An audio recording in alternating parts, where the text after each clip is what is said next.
pense que très souvent, en tant que simple citoyen, mais aussi en tant que technicien des marchés publics, on a tendance à lire des papiers ou à des commentaires journalistes sur des procédures. Nous avons toujours le sentiment qu'il n'y a pas la touche du spécialiste sur ce commentaire-là ou ce papier parce qu'il y a des confusions en certains termes et il y a aussi de l'interprétation par rapport à certains concepts.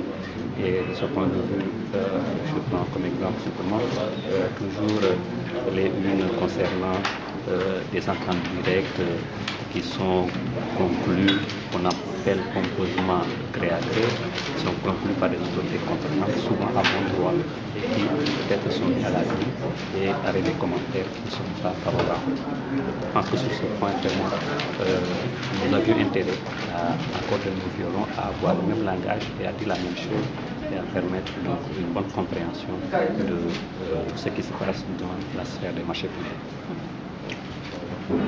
Voilà. Avant vos autres, vous pouvez vous présenter et vos fonctions. Je m'appelle Mohamed Lamine Sow, je suis administrateur civil de formation. Je suis à la direction centrale des marchés publics comme chef de la division formation, conseiller. Mais peut-être une petite question, une dernière, c'est par rapport au rôle et aux procédures de passation des marchés dans notre pays. Est-ce que ces deux mécanismes mis en place, à savoir l'ARMP et la DCMP, c'est comme ça, sont adaptés à notre environnement ou, comme le disait tout à l'heure l'autre, tout est urgence par rapport à l'exécution des marchés. Merci, madame. Est-ce que aussi ça ne plombe pas le fonctionnement de nos établissements publics? Oui, de l'administration surtout. Je pense que aujourd'hui, la mise en place de la DCMP et de la RMP, c'est à partir de 2007. C'est une réforme fondamentale qui change du point de vue institutionnel la démarche et donc qui donne plus de confiance au secteur privé, qui permet d'associer la société civile dans le système et qui aussi permet à l'administration d'avoir un organe de contrôle a priori qui ne fait pas le même à tout le monde, mais qui essaie d'accompagner. Et donc, le contrôle a priori de la DCMP permet de vérifier la conformité des procédures avant qu'un éventuel audit de la DCMP ne mette à jour des manquements. Donc, la DCMP est en amont, l'ARMP est en aval, et c'est un système cohérent qui permet en tout cas de capitaliser en tout cas certains points favorables parce que le système avant 2007, nous avions des taux d'entente direct qui tournent autour de 70%. Ça a été confirmé par une étude, l'étude CEPAR, la revue CEPAR, et cette revue avait mis le doigt sur l'absence de transparence. Et aujourd'hui, la question n'est plus l'absence de transparence, c'est une question d'efficacité.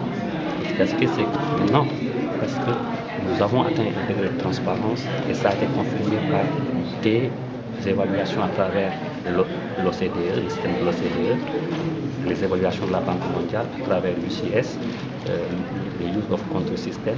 Et donc, ces évaluations ont montré des taux d'achèvement de plus de 87%, donc un système performant du point de vue de la transparence. Et maintenant, du point de vue de l'efficacité, est-ce que les délais de passation permettent nous de réaliser nos prestations en temps voulu?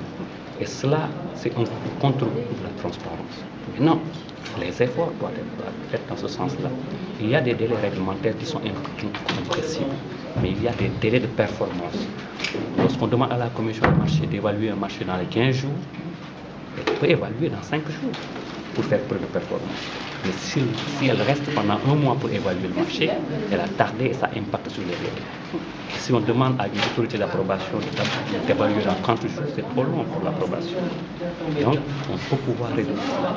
C'est ça l'objectif de la réforme de 2014 qui permet d'allier à la fois transparence et célérité.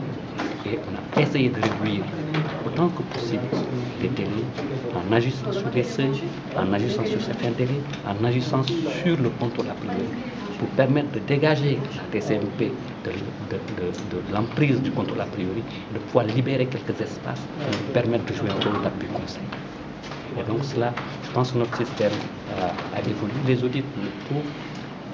D'année en année, il y a des pas franchis, notre système s'améliore, même s'il y a toujours des imperfections.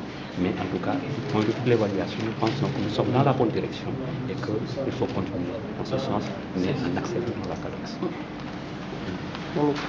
Merci.